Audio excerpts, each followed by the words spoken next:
Question de Jean-Baptiste Weber. Bonsoir Président.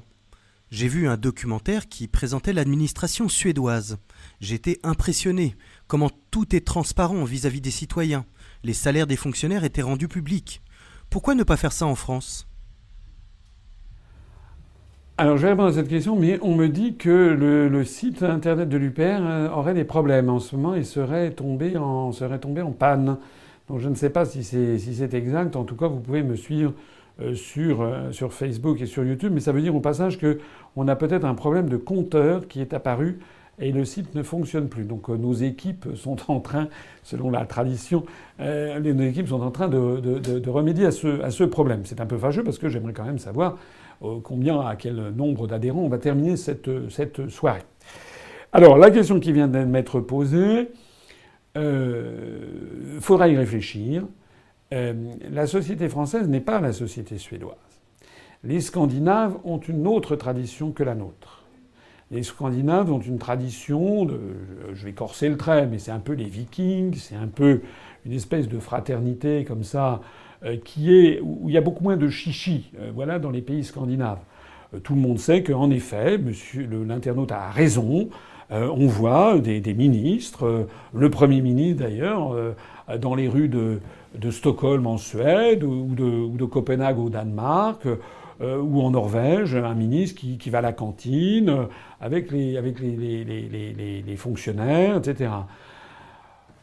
Je ne suis pas sûr qu'il faille nécessairement légiférer dans cette direction. Mais néanmoins, il y a quelque chose qui est vrai. C'est que je pense que...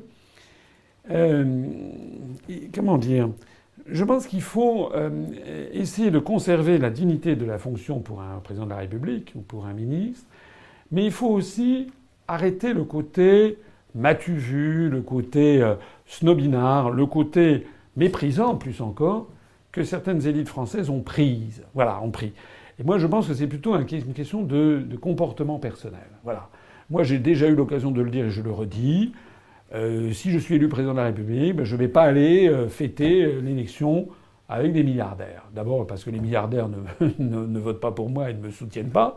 Donc je pense que M. Macron, lui, s'il était élu président de la République, irait en effet célébrer ça sur des yachts de milliardaires. Ben non, moi non. Moi non. Parce que je suis comme ça. D'ailleurs, je ne suis pas quelqu'un que l'on voit dans les soirées à la mode, etc. Ça n'est pas mon genre. Je suis quelqu'un de discret.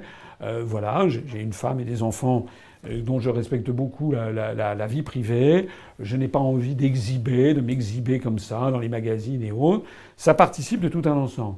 Et moi, les gens qui me connaissent, c'est pas à moi de parler, mais à l'UPR, il y a quand même un esprit, je crois, qui est bon enfant, et où, je ne suis pas quelqu'un qui est crispé sur les hiérarchies et le protocole, dans la mesure, bien entendu, où il y a quand même le respect qui est dû à la fonction.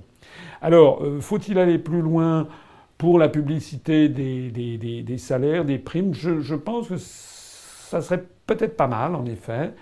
C'est évidemment un peu contraire à notre tradition française, qui est une espèce de protection de la vie privée, mais c'est vrai aussi, je raisonne, je parle en même temps, j'y ai pas réfléchi, c'est vrai aussi que, par exemple, le fait de savoir combien, mais c'est d'ailleurs presque maintenant de notoriété publique, mais combien gagne le président de la République avec ses primes, combien gagnent les ministres avec leurs primes, combien gagnent les membres de cabinet ministériel, c'est quelque chose qui, à mon avis, pourrait être envisageable.